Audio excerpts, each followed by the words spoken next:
นี่น้ำปลาแดกลงมานี่ลองเบิ่งเลย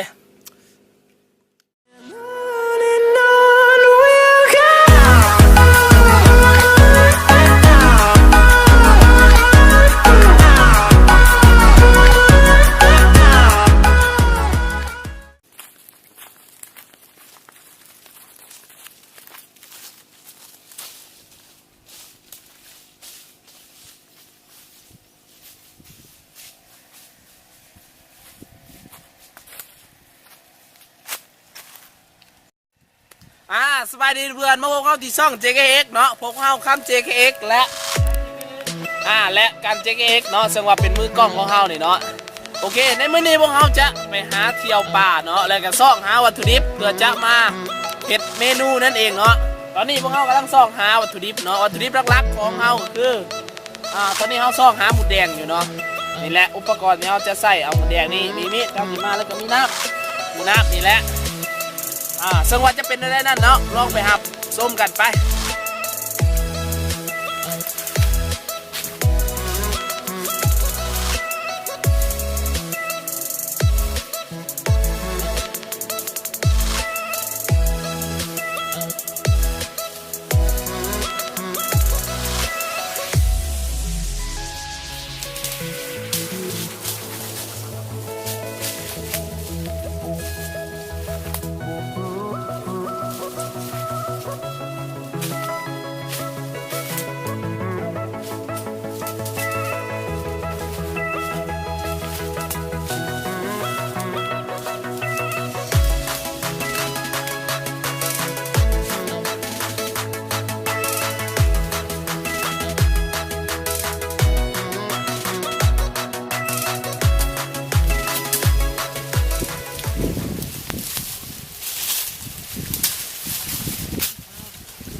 โอเคเพื่อนๆเรียกว่าเขาได้เอาหมูแดงห้างหนึ่งเนาะแต่ว่ามันแตกแล้วตอนนี้เขาจะไปหาต่ออีกห้างอื่นเนาะไปตามกันไปเลย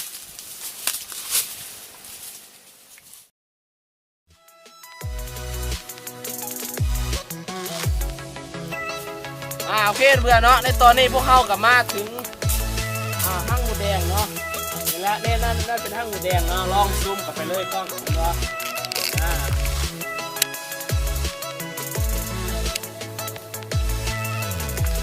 ส่วนห้างหมูแดงห้างนั้นเนาะเขาจะใส่เป็นวัตถุดิบในการเมนูมื้อนี้เนาะข้าวกันกำลังเข้าไปเพื่อเจ้าห้างหมูแดงนั้นลงมาเนาะโอเคติดตามกันเลย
นี่แหละเพื่อน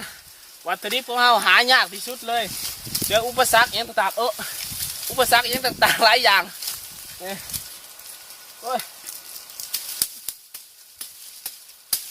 โอเคเนาะเพื่อ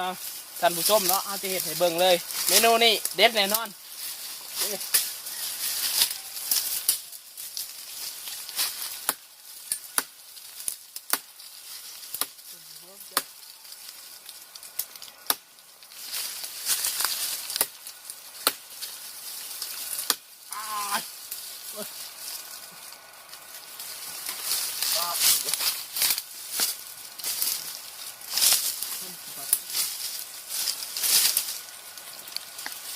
ลืมบอกไปเตี้ยอัดหลายนาทียังส่งก็ได้เด้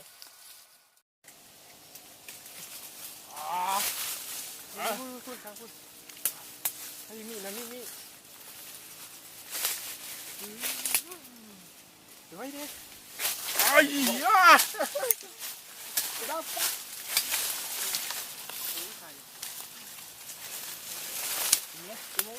โอเคและอะไรนี่ก็มาจุ่มเลยนี่ดูของเรานี่จะไข่ไว้นี่ว้าวเพื่อนๆเนาะซึ่งว่าเขาไม่ใกล้เลยกล้องเขาบอกเคยเห็นเนาะห้างหมูแดงที่อยู่ต่ำขนาดนี้เลยนี่เป็นห้างหมูแดงนี่อยู่ต่ำๆเลยเนี่ยอยู่พุ่มน้อยๆที่เราเห็นกับมีเพียงแต่อยู่ต้นไม้เนาะสูงๆห่างจากพื้นประมาณวัง2 เมตรขึ้นไปเนาะอันนี้ต่ำๆเลยนี่เขาจะเอาที่นี่แหละ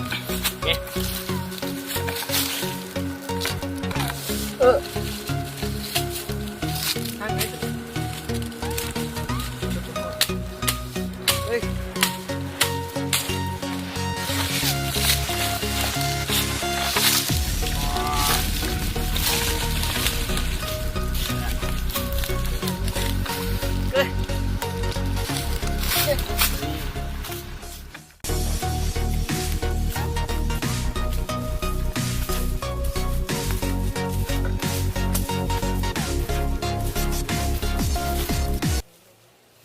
ฮะ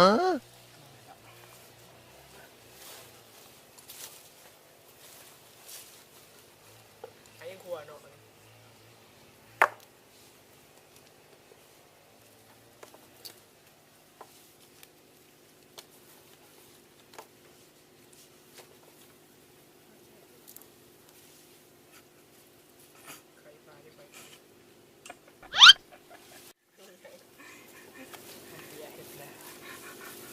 เจลใครเอง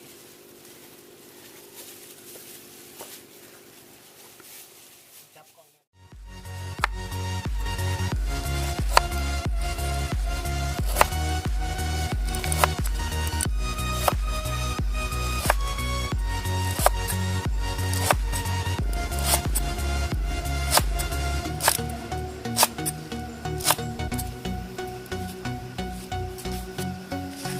ถ่ายเข้ามาใกล้ๆชุบก็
เคเนาะในตอนนี้ก็เมนูของเราได้เสร็จเรียบร้อยเนาะเพื่อนเนาะนี่หน้าตาก็จะเป็นแบบนี้นี่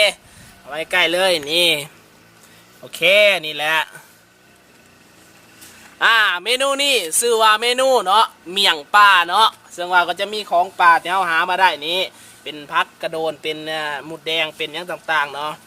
นี่แล้วก็มีหัวสีไข่อย่างต่างๆเนาะโอเคนี่แหละหน้าตาของมันโอเคโอเคเนาะในตอนนี้เราจะลองมาซิมเบิ่งว่ามันจะเป็นอะไรเนาะโอเคขั้นตอนการกินนั่นคือนี้เอาใบกระโดนมาก่อนเนาะนี่แล้วก็มีบักมี่เนาะนี่แหละบักมี่หัวสีไข่เนาะนี่แหละมีหัวสีไข่มีนี่แม่บุดแดงเขาที่เราเตรียมมาเนี่ยนี่นี่แหละนี่ทีเด็ดเขานี่แหละนี่หลังจากนั้นกองไงนี่เห็ดแบบนี้เนาะนี่แหละทีเด็ดเขานี่น้ำปลาแดกลงมานี่ลองเบิ่งเลย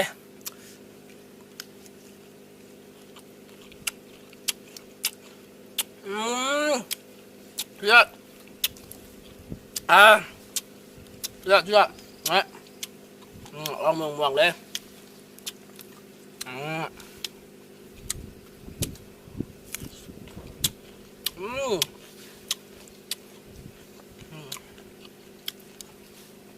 นี่แหละเอาเชื่อเลยไปเบิ่งตาสันเบิ่งเนี่ยเอาทีฮะนี่แหละเบิ่งตาสันกินคำไหนเลยไปโซ่ก่อนเลยยอด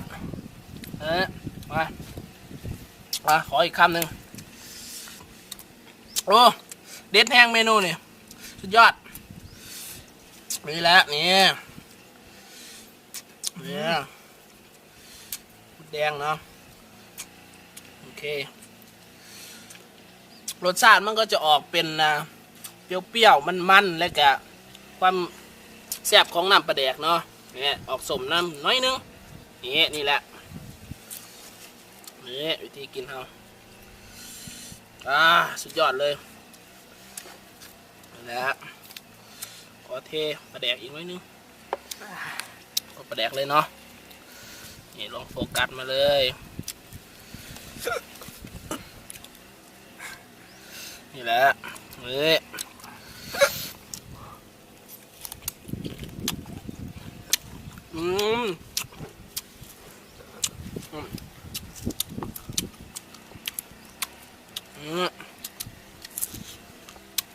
สุดยอดเลย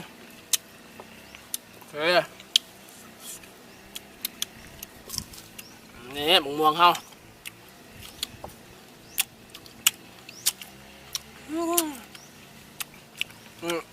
อาจารย์กลิ่นเด็ดแน่สุดยอดเลยครับนี่นี่แหละ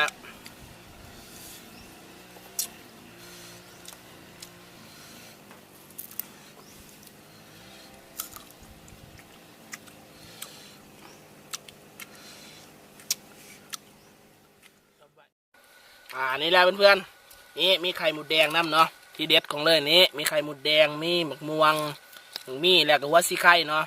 โอเคเขาจะห่อกันนี่แหละนี่ไข่หมูแดงกระคักเลยโฟกัสเลยนี่แหละนี่โอ้โหว้าวลองมาน้ำปลาแดกเบิ้งเป็นยังไงว่าเด็ดเลยเมนูนี้นี่แหละเพื่อนๆนี้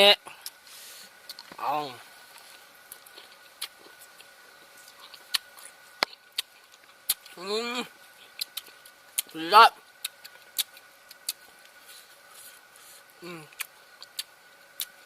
มันจะมีความมันของไข่หมูแดงเนาะความจับของน้ำปลาแดกเข้าไปสุดยอดเลย ลองมองเขาอีกก็โอเคเนี่ยนะ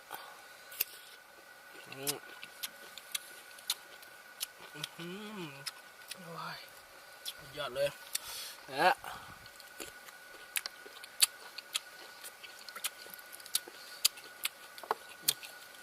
โอเค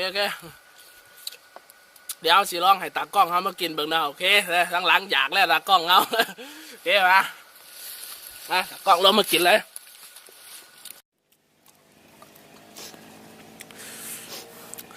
โอเคนี่ตากล้องเขากำลังเนาะห่อไข่หมูแดงเนาะห่อเมียงนี่โอเคนี่แหละเท่ากันเรา2 คนเนี่ยเพื่อนโอเคยังไงอยู่ใส่ห่อเมียงเดี๋ยวขอเบิ่งดูขอเบิ่งใกล้ๆดูมีหัวสีไข่บ่หัวสีไข่อย่างต่างๆเนาะนี่แหละนี่ความแซ่บแท้ๆเลยนี่แหละ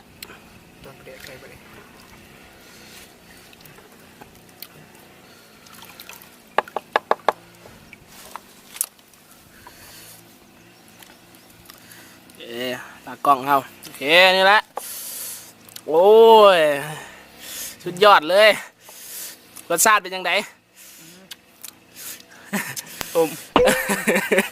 มันเลยเนาะโอเคลองม่วงเขาดำเลยนี่ลองม่วงเขานี่เท่าสารเห็ดโอ้ยแซ่บสุดยอดนี่โฟกัสม่วงเขาโอ้ยสุดยอดแต่ละคนกินเท่าสารกิน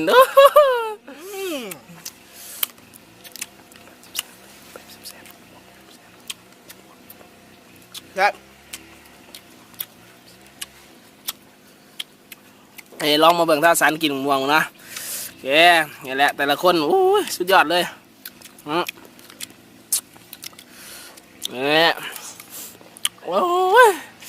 เทียบสุดยอดเลยนี่โอ้ยนี่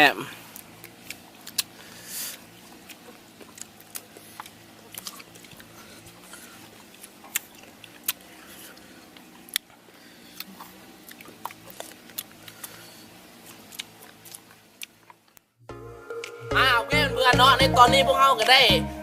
กินยังเซฟไปเทียมห้อยแล้วเนาะเบิร์ดเลยยังต่างๆเนาะถ้ามึงเพื่อนก็ได้ที่มากินแบบนี้ก็กดถึงใจเนี่ยและที่สำคัญอย่าลืมกดติดตามพวกเราที่ช่อง JX และอย่าลืมกดกระดิ่งผ่านจะบ่พลาดชมเวลาพออัพคลิปใหม่ๆลงสำหรับมื้อนี้ขอกล่าวคำว่าขอขอบใจ